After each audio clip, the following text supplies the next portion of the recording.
Welcome to the Slop Farm. Enjoy the video. You start by making sure your Apple Watch is paired with your iPhone and using the same Apple ID. This sync is essential. Open the Watch app on your iPhone, tap Wallet and Apple Pay, then choose Add Card and follow the guided prompts. You'll enter card details or scan the card, then verify with your bank app or a code. Once done, the card appears on your watch. Make sure it shows as default for quick payments. Once your card is added, you must complete bank verification. The bank may ask for an app confirmation, SMS code, or email link, so do that now.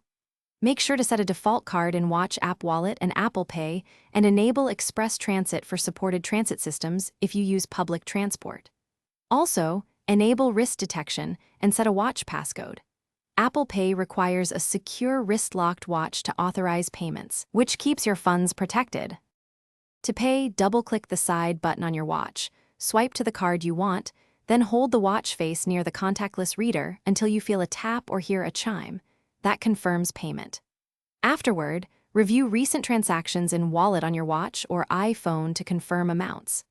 If a payment is declined, make sure verification completed, restart the watch and iPhone, and if the issue persists, contact your bank. Often a quick re-verification or temporary hold explains declines. Thanks for watching. Consider subscribing if we helped you today.